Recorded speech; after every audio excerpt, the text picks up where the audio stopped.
الحمد لله رب العالمين والصلاة والسلام على رسول الله وعلى آله وصحبه أجمعين السلام عليكم ورحمة الله وبركاته أيها الإخوة والأخوات permettez-moi en guise d'introduction de reprendre la parole de Ibn al-Jawzi et d'autres lorsqu'ils disent la première des ruses d'Iblis c'est de détourner la personne, le serviteur, le croyant de la science, al-ilm. Pourquoi?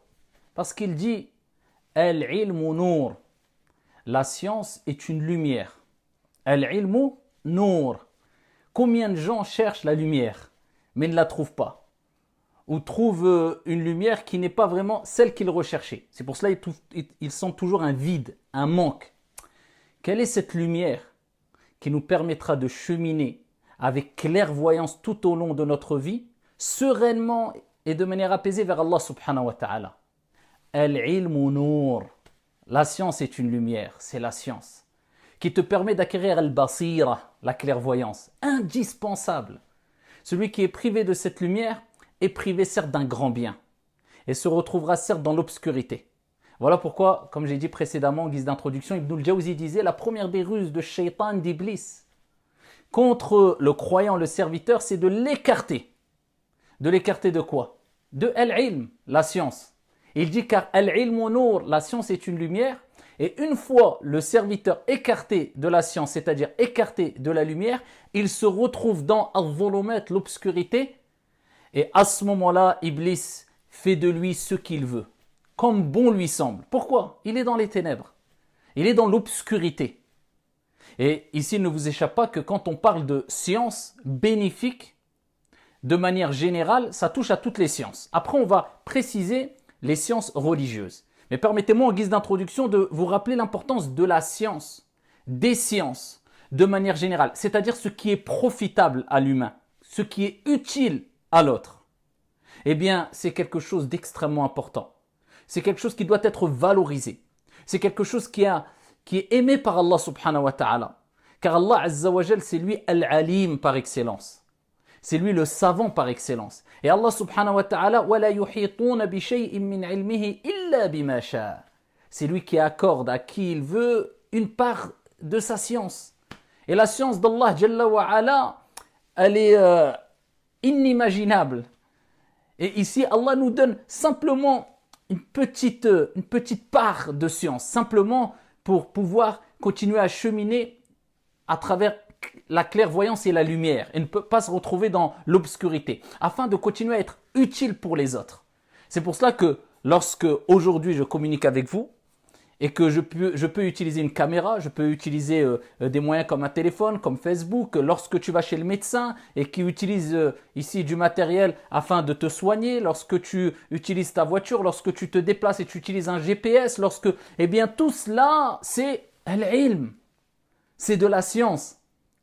Eh bien, utiliser cette science à bon escient, c'est quelque chose de louable et aimé par Dieu. Pourquoi? Parce qu'à travers cette science, tu es utile pour les gens. Et n'oublie pas que le prophète sallallahu alayhi wa sallam a dit « Ahabbu nas, Allahumma ja'alna minhum, Ahabbu nas ila Allah, anfa'uhum linnas » Il dit les personnes les plus utiles, les personnes les plus aimées, auprès de Dieu, les personnes les plus aimées par Allah, on cherche tous l'amour de Dieu, d'Allah subhanahu wa ta'ala, Jalla wa Az, les personnes les plus aimées auprès d'Allah subhanahu wa ta'ala, eh bien ce sont celles et ceux qui sont le plus utiles pour les gens.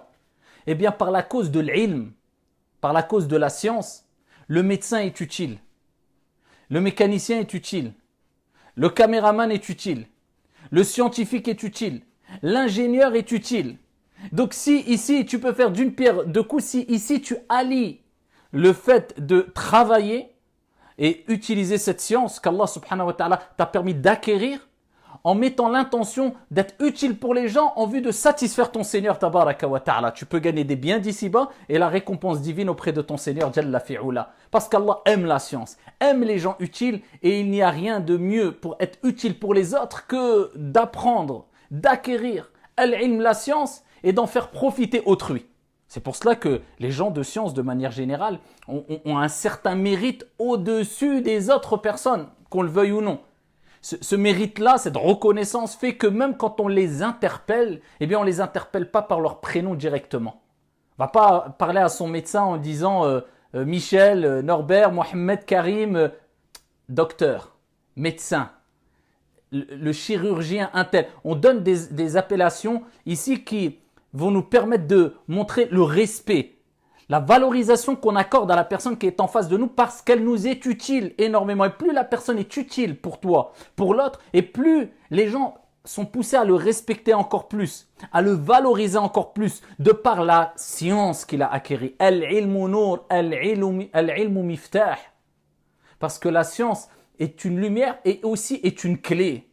C'est grâce à cette clé-là que tu gagnes les cœurs. C'est grâce à cette clé-là que tu résous les problèmes. C'est grâce à cette clé-là que tu atteins al-basira, la clairvoyance. Et beaucoup négligent malheureusement la science. C'est pour cela qu'il est important de faire aimer la science, toutes les sciences bénéfiques, utiles pour ta vie d'ici-bas ou pour ton au-delà. La faire aimer à nos enfants, la faire aimer à notre prochain, que nous on l'aime et qu'on soit des gens assoiffés de science. Et ce n'est pas pour rien que le premier verset coranique qu'Allah subhanahu wa ta'ala jalla wa azza révélé au prophète sallallahu alayhi wa sallam est Iqra. Et nous sommes en direct de la chaîne Iqra. Iqra, lis. C'est comme si Allah subhanahu wa ta'ala nous disait et disait au prophète alayhi afdalus salati wa askat taslim, tout ce qui va suivre après, tout ton cheminement, tout ton travail, toute ta prédication, tous tes efforts, toute la patience que tu devras avoir, eh bien passe impérativement par Iqra, lis, par l'ilm, la science. Parce que c'est à travers l'ilm, la connaissance, qu'on apprend à découvrir qui est Allah, qui est notre Seigneur. Qu'est-ce que Dieu attend de nous? Pourquoi patienter? Comment prier? Comment jeûner? Comment satisfaire Allah subhanahu wa ta'ala? C'est à travers la science et l'ilm. Et là, je parle particulièrement de la science ici religieuse. Donc, il commence par Iqra. Allah Jalla wa ala dit Fa'lam dans le Coran. Fa'lam. Sache qu'il n'y a de divinité qu'un Dieu unique. Il commence par sache, par le savoir, l'ilm. Parce que tu ne pourras jamais comprendre comme il se doit. La ilaha illallah, kalimatu tawhid. Si tu ne passes pas par l'ilm. Parce que tu dois apprendre à comprendre. Qu'est-ce que la ilaha illallah? Qui est Allah? Avant d'adorer Dieu, est-ce que tu connais Allah Jalla wa ala? Et donc, pour connaître Allah, eh bien, tu passes par le chemin de la science. Wa abshir, et réjouis-toi. Car si tu as utilisé ce chemin, eh bien, sache que tu as utilisé une voie qui est une des voies du paradis. C'est le prophète sallallahu alayhi wa sallam qui le dit.